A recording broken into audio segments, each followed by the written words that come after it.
morning, and welcome back to Martian Radio, giving you out-of-this-world content. Speaking of out of this world, we have two special guests prepared for you today, coming all the way from the 19th century to speak to us on the French Revolution. We've got no time to waste, so let's get to it. First up, we have Mr. Maximilien Robespierre. Hey, welcome, Mr. Robespierre. Welcome, Mr. Robespierre. You could call me Max. Oh, of course. Now, Max, could you give us a short background on your life? Of course. I was born in Arras, France, but moved to Paris when I got a little bit older. And I got my degree in law and philosophy. Great. So, I've heard you held a position in the Third Estate? Actually, I led the Third Estate and the National Assembly before and during the French Revolution. And also, I was a Jacobean leader. Oh, wow. Well, that's quite the accomplishment. Now, let's get real. I'd love to hear your view on the revolution itself. Whether you think it's good, bad, benefits, negatives. 100% I believe that the French Revolution was a very important moment in French history. The people of France were fed up and there was a need for change. The only way we were able to achieve peace was through this war. It was the only way they had to be what they wanted to be. People seeked freedom to be unchained, and that's what we fought for. Yes, it is clear you have very strong feelings on this topic. How do you feel about people being executed from the guillotine? I'm all for it. You see, if you didn't want change, you deserve to be put to death, in my eyes.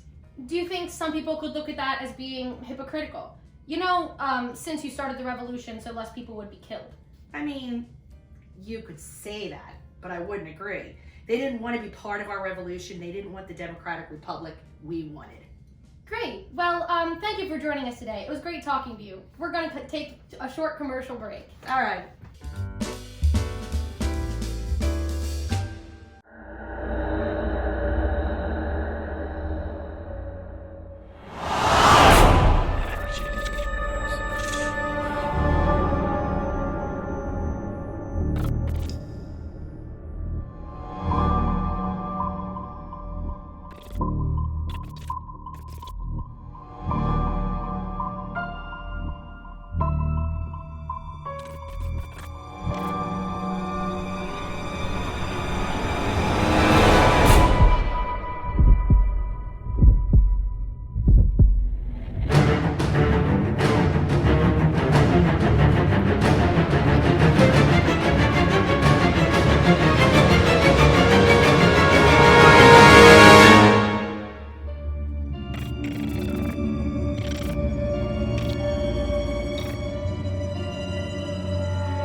Welcome back. We have one more special guest prepared for you today, Mr. Edmund Burke. Welcome, Mr. Burke. Happy to be here. Now, you played a role in the French Revolution as well, right? Yes, I did. But you're not from France, is that correct? Yes, I'm originally from Ireland, but I am a British statesman, and I also wrote about the French Revolution.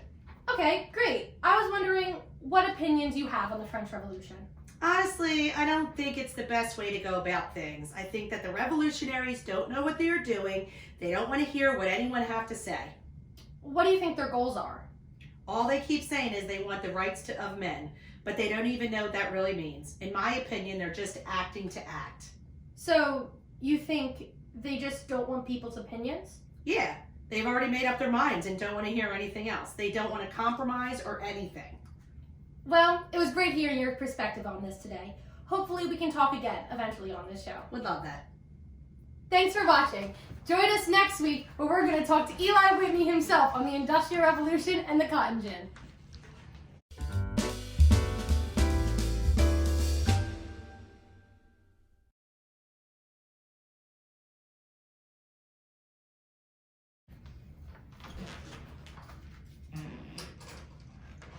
You have to... Call me Max. I was about to say what I want. Speaking of out of this world, we have a special two special guests coming today. Can you restart?